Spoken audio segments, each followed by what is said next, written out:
Let's have a look at acute versus chronic pathology seen in the venous system. So here's a normal looking vein. It's thin-walled, compressible, and the lumen is anechoic. So it compresses or coaps very nicely.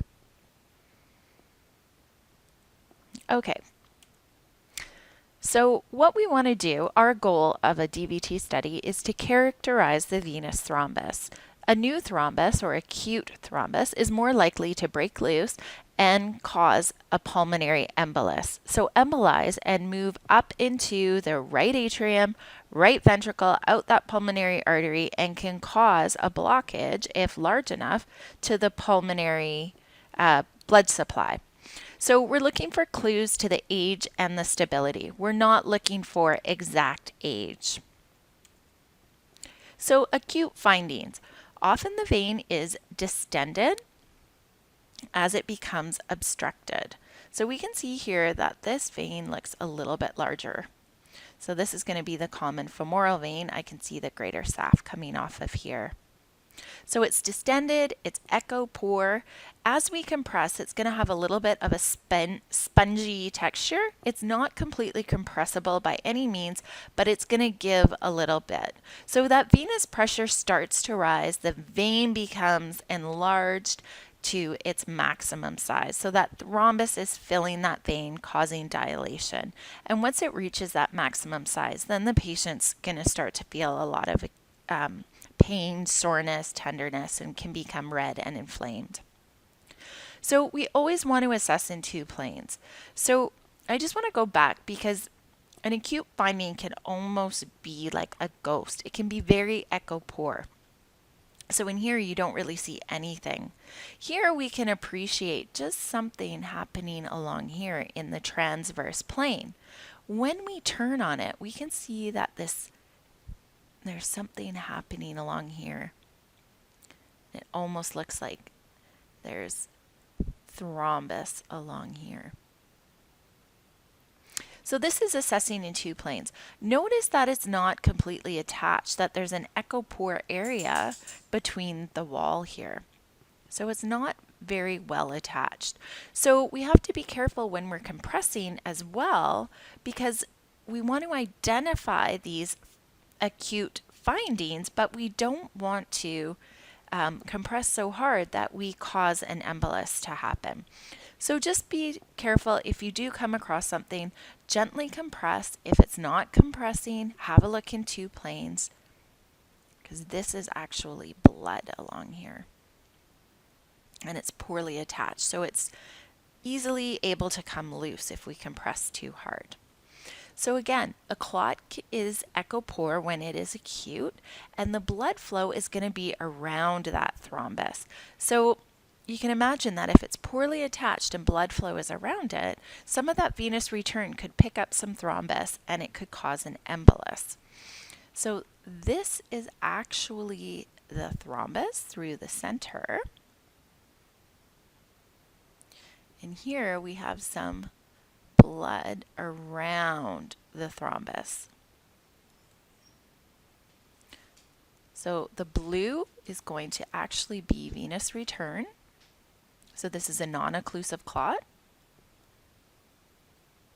And through the center, the green that I've highlighted there is the actual, whoops, sorry about that, is the actual, my goodness, it doesn't want to go green on me.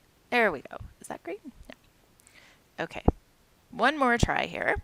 There we go. And that's the thrombus.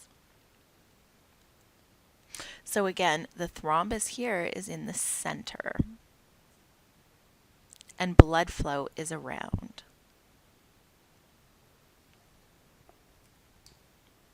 Okay, more acute findings. So you can see the venous distension. This helps to determine as well acute versus subacute.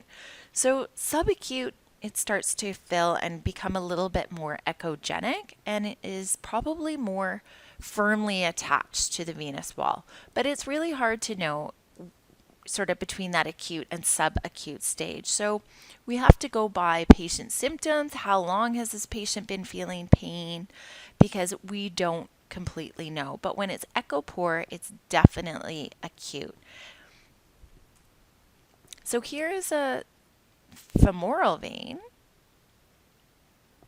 video compressing. So you can tell that it's a little bit spongy, giving away a little bit, but it's not compressing obviously completely. So this would be considered an acute finding. It could fall within the subacute as well because we see a little bit more echogenicity to it. So again here we have the femoral vein just with a thrombus seen in it, so careful about your compressions. Signs and symptoms of an acute DVT, you're going to get that redness, swelling, edematous leg because pressures are rising, so venous return is having a tough time returning back to the heart. Pain and tenderness, the skin actually may feel warm to touch. Could be a history of recent trauma, surgery, long trip. And remember that D dimer, and that'll be greater than 500, that number. So you may have the blood work of that or not. Remember that a D dimer can also be positive with various diseases as well, such as liver disease, cancers, etc. So D dimer is not just specific to a DVT. We have this Wells criteria. It's something that you may see positive Wells criteria. It's just the emergency physician assesses the patient on a certain amount of criteria. And also, if the patient is presenting with pulmonary embolus, they're going to have chest pain, tachycardia, or fast heart rate. They may be short of breath. So people are at a higher risk of pulmonary embolus within the first few days to the first month of an acute DVT. So really important for us to diagnose it. We hope that those patients come into the emergency department and follow up for an ultrasound sooner than later so they can be treated. So the goal is to prevent a pulmonary embolus, stop the clot from growing, prevent a returning blood clot, and prevent post-thrombotic syndrome. So that post-thrombotic syndrome turns into kind of worst case scenario, that venous insufficiency, blood pools, and then what happens is patients can end up with venous ulcers on their leg. So that's really the goal, to try and maintain the valvular competency. So getting treatment right away is important. Different medications, warfarin, Coumadin, those are kind of long-term treatments after a DVT has been diagnosed. You also may have heparin, IV heparin. People will come in to the emergency department for that, or they can actually inject low molecular heparin and can be done at home. So if a thrombus has propagated and is actually up into the common femoral vein or further, they can actually insert an IVC filter. So there's just a little video here showing what they do. They insert a catheter into that vein there, and they actually implode like a little umbrella. And this device is going to catch any thrombus that is going to try to return up to that right atrium. So it catches it in this little umbrella, basically, and prevents that thrombus from returning to the right atrium. So when we're talking about chronic thrombus, they're going to be a lot more hyperechoic. They're going to be well attached and a lot less likely to embolize.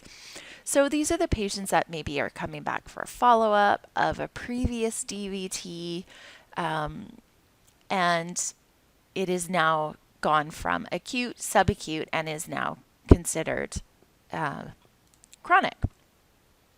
So sometimes the vein can be completely contracted and they can be difficult to locate. But here we can see sort of an echogenic area that we would consider a chronic thrombus. So there's no venous distension seen with it. Here's the rest of the vein. And this area is most likely to compress. This is a non-compressed image, but if we were to compress, that area would most likely compress.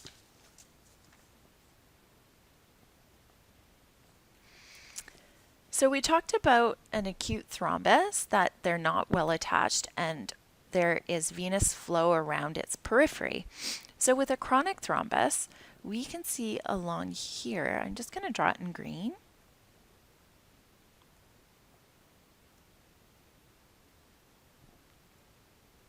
My goodness. Let's try that guy. That one seems to work.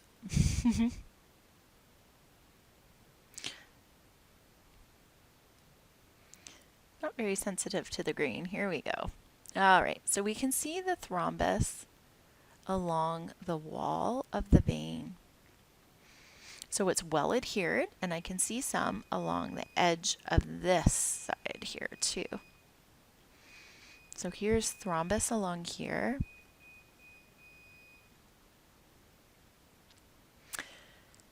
And through the center of this, we can see some flow. So blood flow is through the center in a chronic thrombus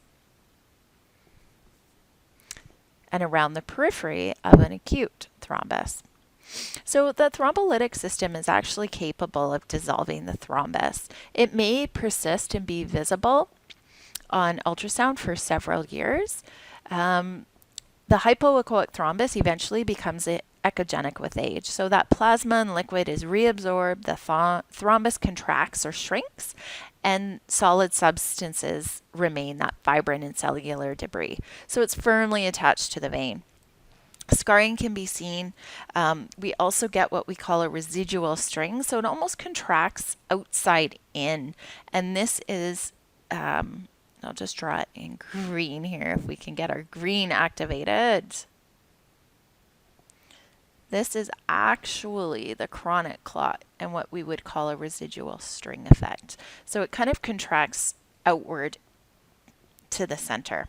And it can be difficult, again, to differentiate from tissue if a vein is completely contracted and occluded. Signs and symptoms of a chronic DVT. Swelling that only reduces when legs are elevated. So when we have chronic DVT and our valves actually end up affected, venous return has a tough time getting back to that right atrial heart, or right atrium of the heart. So the venous valves do not prevent retrograde blood flow any longer. So you get that edematous leg. These are associated with lots of previous DVT or recurrence.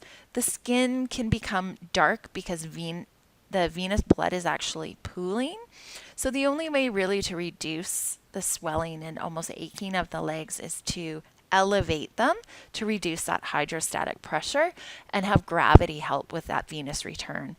Worst case scenario is that real post-thrombotic syndrome, ulcerations may be present. So these are big, ugly venous ulcers that actually are painless and they're venous. Arterial ulcers associated more with diabetes are actually very painful for a patient. Venous ulcerations, I just want to make a note of that, aren't painful.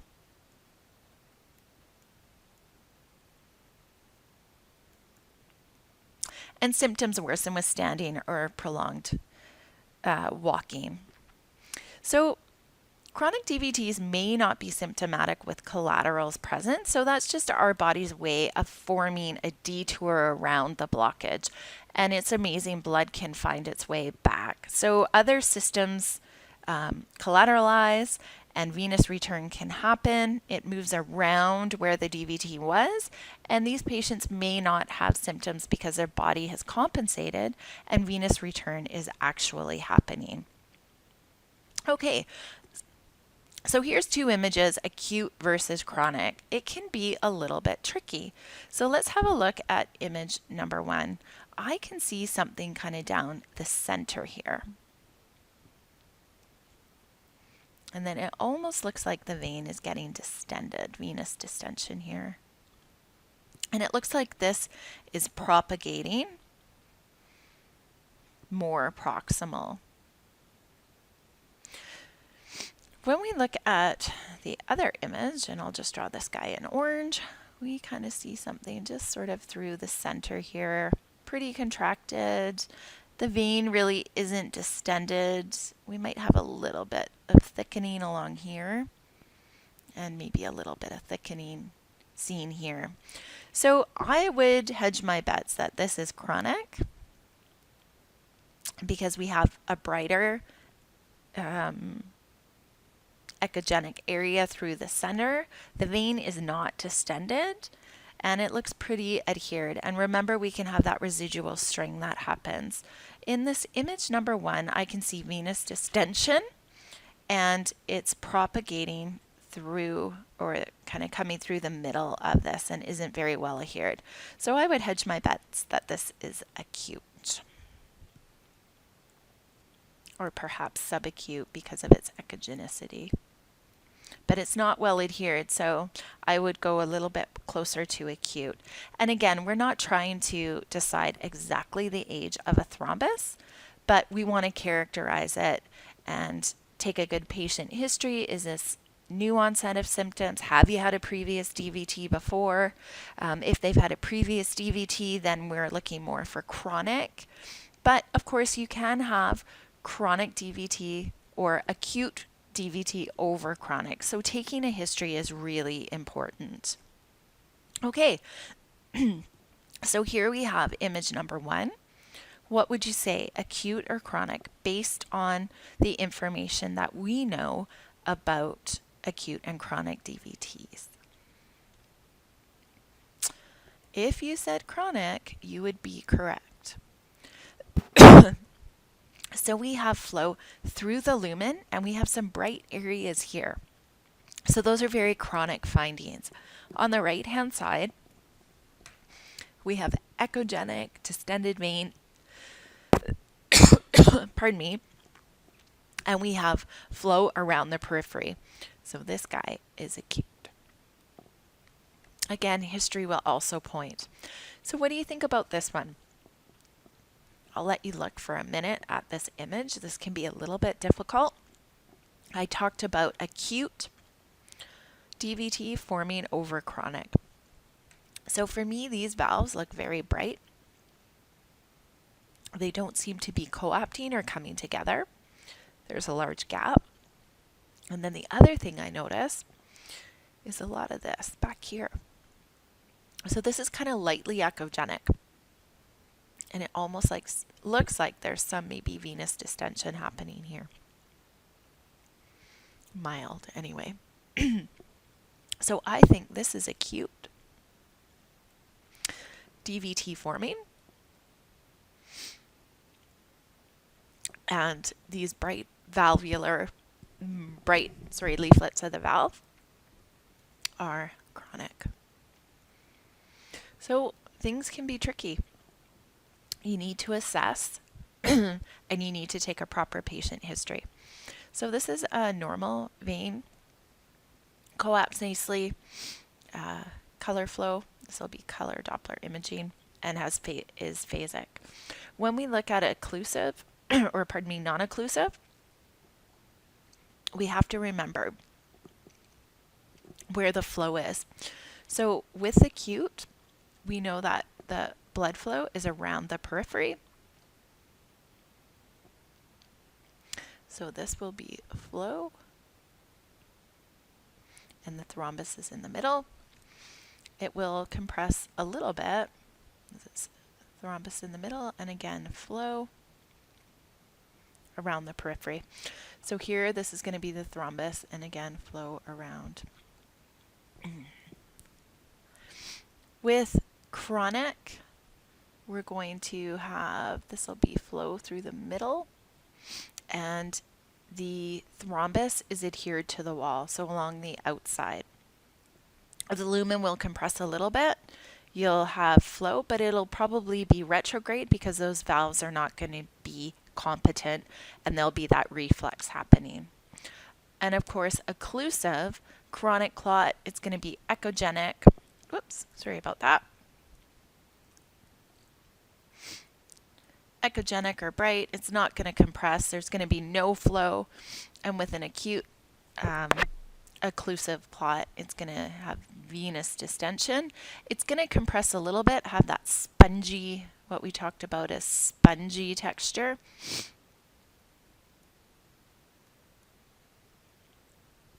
And of course, an occlusive thrombus is not going to have any color flow. All right, so it can be tricky. Taking a good patient history will be important. It's hard to determine between really acute and subacute, but subacute starts to become a little bit more echogenic and starts to become more adhered to the wall and less likely to embolize. So really important to be diligent about assessment and ensure that we can compress or we can't compress. And if we can't, we need to apply color and determine is it occlusive or non-occlusive.